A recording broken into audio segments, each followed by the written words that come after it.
Analisis komponen skripsi. Yang pertama, penelitian mix konkuren. Bab 1 pendahuluan ada latar belakang masalah, identifikasi masalah, batasan masalah, rumusan masalah, tujuan penelitian, dan manfaat penelitian.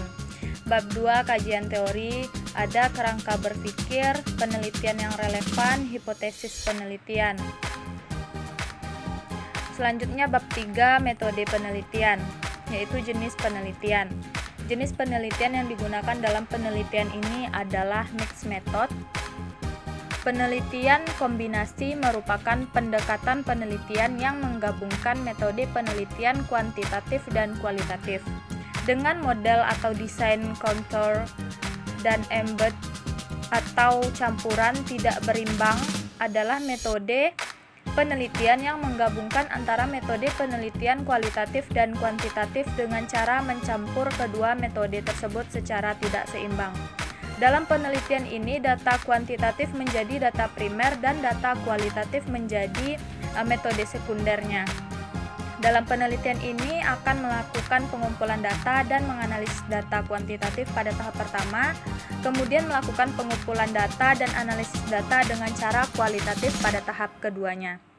Waktu dan tempat penelitian, prosedur penelitian, tentukan masalah atau bidang yang diamati dan merumuskan suatu masalah secara jelas dan terperinci. Tentukan landasan teori dan hipotesis, rumusan metodologi penelitian, turun ke lapangan dalam rangka pengumpulan data kuantitatif dan kualitatif. Analisis data yaitu analisis data kuantitatif dan kualitatif, penyajian data hasil penelitian serta kesimpulan dan saran.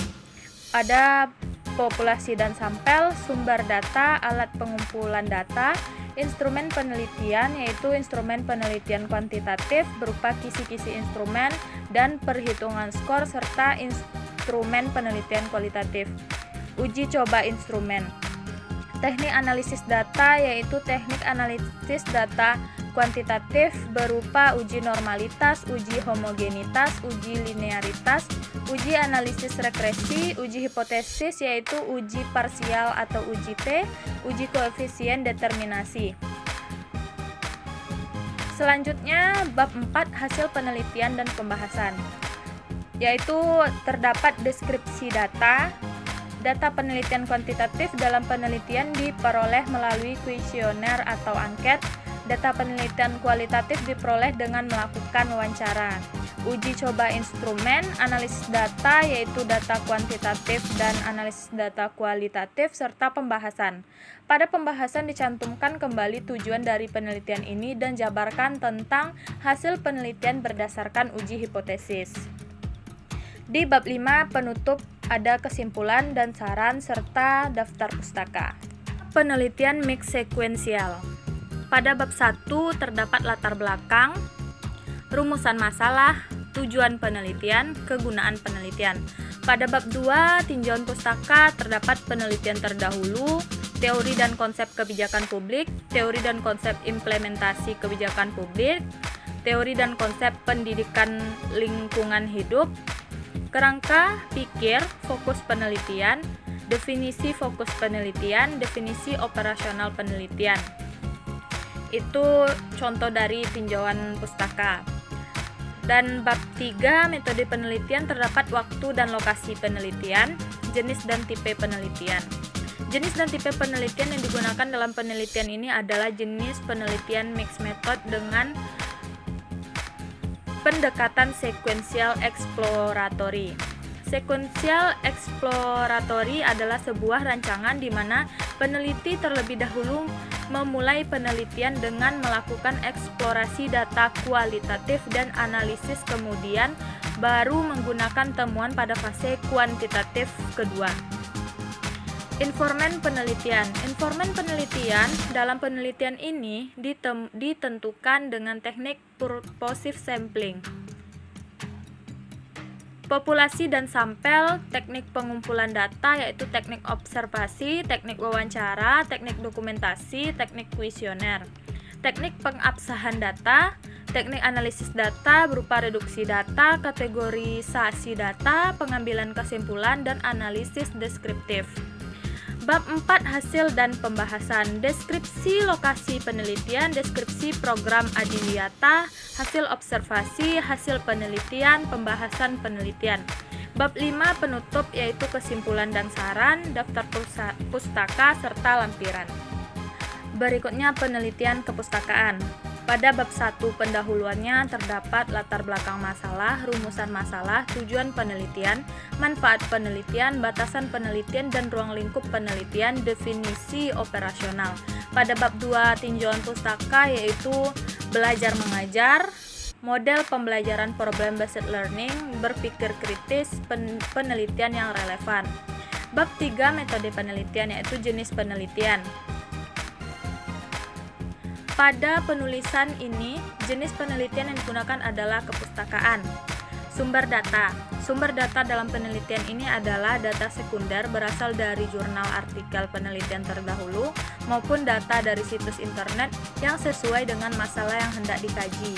Teknik pengumpulan data. Teknik pengumpulan data dalam penelitian ini adalah dokumentasi, yaitu mencari data mengenai hal-hal atau variabel yang berupa catatan atau buku atau makalah atau artikel atau berupa jurnal dan sebagainya.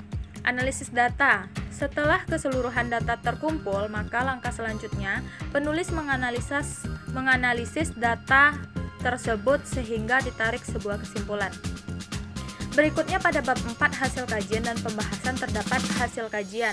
Nah, hasil penelitian kajian pustaka diperoleh dengan mengumpulkan data dari penelitian terdahulu yang relevan dengan permasalahan dalam penelitian ini. Sedangkan pembahasan berisi penelitian ini merupakan penelitian kepustakaan di mana penelitian tidak terjun langsung ke lapangan. Dalam hal ini sekolah untuk memperoleh sumber data yang hendak dikaji tetapi melakukan penelitian dengan cara mengkaji hasil penelitian terdahulu yang relevan dengan penelitian ini. Pada bab 5 penutup ada kesimpulan dan saran, daftar pustaka serta lampiran. Berikutnya penelitian PTK. Bab 1 pendahuluan, yaitu terdapat latar belakang masalah, identifikasi masalah, batasan masalah yaitu objek, subjek, waktu, tempat itu perlu dibatasi, serta rumusan masalah, tujuan dan manfaat penelitian, penelitian yang relevan, keterbatasan penelitian. Pada bab 2 landasan teori yaitu hasil belajar, pengertian hasil belajar, ciri-ciri hasil belajar, faktor yang mempengaruhi hasil belajar, aktivitas belajar, jenis-jenis aktivitas belajar, metode pembelajaran kooperatif mencakup pengertian model pembelajaran STAD, langkah-langkah pelaksanaan model pembelajaran STAD, kelebihan model-model pembelajaran STAD, kelemahan model-model pembelajaran STAD, pembelajaran tematik kurikulum 13, pengertian pembelajaran tematik, KI, KD, indikator, dan materi tema 6 subtema 1, serta hipotesis tindakan. Nah, itu terdapat pada bab 2 landasan teori. Sementara bab 3 metode penelitian, yaitu definisi operasional variabel, variabel bebas, variabel terikat, setting penelitian, prosedur penelitian, ada siklus 1, siklus 2, teknik pengumpulan data, berupa tes dan observasi, instrumen penelitiannya, instrumen tes dan lembar observasi, teknik analisis datanya, analisis data kuantitatif dan analisis data kualitatif, serta indikator keberhasilan. Pada bab 4 hasil dan pembahasan, maka terdapat hasil penelitian. Hasil penelitian yaitu deskripsi lokasi penelitian, deskripsi data hasil penelitian, serta pembahasan. Di bab 5 atau penutup terdapat kesimpulan dan saran, daftar pustaka, dan lampiran. Penelitian kuantitatif. Pada bab 1 pendahuluan terdapat latar belakang, identifikasi masalah, fokus penelitian, rumusan masalah, tujuan dan manfaat penelitian. Pada bab 2 kajian teori terdapat kerangka teori, studi relevan, kerangka berpikir, hipotesis penelitian. Pada bab 3 metode penelitian terdapat setting dan subjek penelitian yaitu setting penelitian, lokasi penelitian di mana, subjek penelitian ditujukan kepada siapa. Pendekatan dan desain penelitian. Penelitian ini menggunakan jenis penelitian kuantitatif deskriptif. Populasi dan teknik pengambilan sampel. Variabel penelitian, variabel bebas, yaitu variabel yang mempengaruhi variabel lainnya, sedangkan variabel terikat, variabel yang diakibatkan atau variabel yang dipengaruhi oleh variabel bebas. Instrumen penelitian berupa wawancara, observasi, angket. Teknik analisis datanya berupa editing, scoring, menghitung koefisien determinasi besarnya pengaruh variabel X dan variabel Y-nya, hipotesis statistik, serta jadwal penelitian. Sedangkan pada bab 4, pembahasan itu mencakup yang pertama data umum sekolah, latar belakang sekolah, letak geografis sekolah, keadaan guru, keadaan siswa, deskripsi data yaitu pengaruh gadget, analisis datanya pengaruh gadget, sebaran data, distribusi frekuensi yaitu memasukkan skor tertinggi dan terendah, menentukan rentang R, menentukan banyaknya kelas K, menentukan panjang kelas atau I. Pembelajaran daring, sebaran data dan distribusi frekuensi. Terdapat menentukan skor tertinggi dan terendah, menentukan rentangan, menentukan banyaknya kelas, menentukan panjang kelas. Selanjutnya yaitu analisis data pemanfaatan gadget bagi siswa dalam pembelajaran, yaitu menghitung nilai X, menghitung nilai Y, menghitung nilai B1, menghitung nilai B0, mendapatkan persamaan regresi linear sederhana. Uji signifikan yaitu menghitung nilai SSR, menghitung nilai SSE, menghitung nilai SST, menghitung nilai MSR, menghitung nilai MSE, mencari F hitung, mencari F tabel, menghitung koefisien determinasinya. Selanjutnya pembahasan, yaitu bagaimana pengaruh gadget bagi siswa dalam pembelajaran daring, faktor penghambat pemanfaatan gadget bagi siswa, upaya guru dan kepala sekolah dalam menanggulangi faktor penghambat pemanfaatan gadget dalam pembelajaran daring. Serta bab 5-nya terdapat kesimpulan dan saran dan daftar pustaka. Selanjutnya untuk penelitian korelasi. Nah, pada bab 1 pendahuluan, seperti biasa terdapat latar belakang, identifikasi masalah, pembatasan masalah, tujuan penelitian, manfaat penelitian secara teoritis, secara praktis, serta ruang lingkup penelitian. Bab 2-nya landasan teori, yaitu bagaimana landasan teori yang berhubungan dengan objek yang akan diteliti. Serta bab 3 metode penelitian, yaitu metodologi penelitian. Jenis penelitian yang digunakan dalam penelitian ini adalah penelitian korelasi. Variabel penelitian. Variabel dalam penelitian ini terdiri dari 2 variabel, yaitu variabel bebas dan variabel terikat. Populasi dan sampelnya, teknik pengumpulan datanya, teknik analisis datanya, dan pada bab 4 hasil penelitian dan pembahasan, gambaran umum penelitian dan analisis data. Serta di bab 5 penutup, kesimpulan dan saran, daftar pustaka, serta lampiran. Berikutnya penelitian kualitatif. Bab 1 pendahuluan terdapat latar belakang, identifikasi masalah, pembatasan masalah, rumusan masalah, tujuan penelitian, manfaat penelitian. Bab 2 kajian teoritik, yaitu deskripsi teoritis, kerangka berpikir, hasil penelitian yang relevan. Pada bab 3-nya metode penelitian, yaitu tempat dan waktu penelitiannya, metode penelitiannya, subjek penelitiannya, teknik pengumpulan datanya, dan analisis data. Serta pada bab 4 hasil penelitian dan pembahasan, yaitu hasil penelitian memuat deskripsi data, data hasil wawancara atau data hasil angket. Sedangkan di pembahasan, pada pembahasan dijelaskan bagaimana proses pembelajaran dilaksanakan secara virus corona dan sebelum virus corona dan sesudah virus corona. Nah, itu yang memuat dari objek yang diteliti. Sementara bab 5 adalah penutup, terdapat kesimpulan serta implikasi, dan yang terakhir daftar pustaka. Berikutnya yaitu penelitian deskriptif. Bab 1 pendahuluan, latar belakang masalah, identifikasi masalah, pembatasan masalah, rumusan masalah, tujuan penelitian, serta manfaat penelitian. Nah, bab 2 adalah landasan teori, yaitu kajian teori, penelitian yang relevan, kerangka berpikir. Dan bab 3 metode penelitian, yaitu tempat dan waktu penelitian, pendekatan dan jenis penelitian, populasi, teknik pengambilan sampel dan sampel penelitian, definisi operasional penelitian, teknik pengumpulan data berupa tes, wawancara, dokumentasi, observasi, serta instrumen penelitian yaitu peneliti, soal tes, pedoman wawancara, jurnal observasi, teknik analisis data, ada analisis data kuantitatif dan kualitatif. Pemeriksaan keabsahan data yaitu uji credibility, transferability, dependability, confirmability.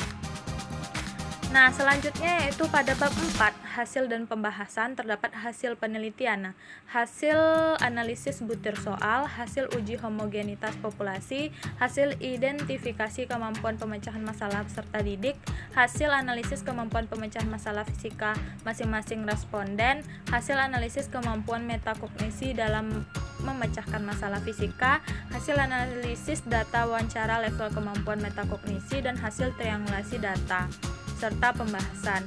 Nah, di bab 5 yang penutup terdapat kesimpulan, saran, daftar pustaka. Berikutnya yaitu penelitian R&D.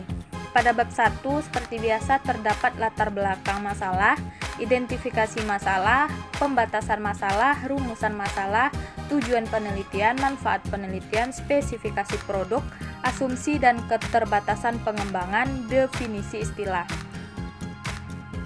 Pada bab 2 kajian teori yaitu deskripsi teori, kerangka berpikir, dan yang keempat dan yang ketiga metodologi penelitian yaitu desain penelitian. Desain penelitian yaitu ada tahap pendefinisian, tahap perancangan, tahap pengembangan, tahap penyebaran. Subjek penelitian, waktu dan lokasi penelitian, jenis data, data kuali dan kuanti, instrumen penelitian, instrumen validasi produk dan instrumen, teknik pengumpulan data, teknik analisis data, serta pada bab 4 hasil penelitian dan pembahasan terdapat hasil penelitian yaitu pendefinisian, perancangan, pengembangan, penyebaran. Sedangkan pembahasan hasil validasi media, nilai pretest dan posttest, hasil minat siswa, hasil angket respons siswa. Dan yang kelima penutup terdapat kesimpulan, saran, serta keterbatasan penelitian, daftar pustaka dan juga lampiran. Nah, yang berikutnya yaitu penelitian eksperimen. Bab 1 pendahuluan yaitu latar belakang masalah, identifikasi masalah, pembatasan masalah, rumusan masalah, tujuan penelitian dan manfaat penelitian. Bab 2 landasan teori yaitu deskripsi konseptual, mencakup model pembelajaran, model learning cycle 7E, kelebihan dan kekurangan model learning cycle 7E, miskonsepsi, materi pembelajaran, penelitian relevan, kerangka berpikir, hipotesis penelitian. Sedangkan pada bab 3, metode penelitian ada tujuan penelitian, metode dan prosedur penelitian, variabel penelitian, definisi operasional variabel, populasi dan teknik sampel, teknik pengumpulan data, instrumen penelitian, teknik analisis data. Sedangkan pada bab 4 hasil penelitian dan pembahasan terdapat data penelitian, data hasil penelitian serta pembahasan. Dan di bab 5 kesimpulan dan saran terdapat kesimpulan serta saran, dan yang terakhir ada daftar pustaka.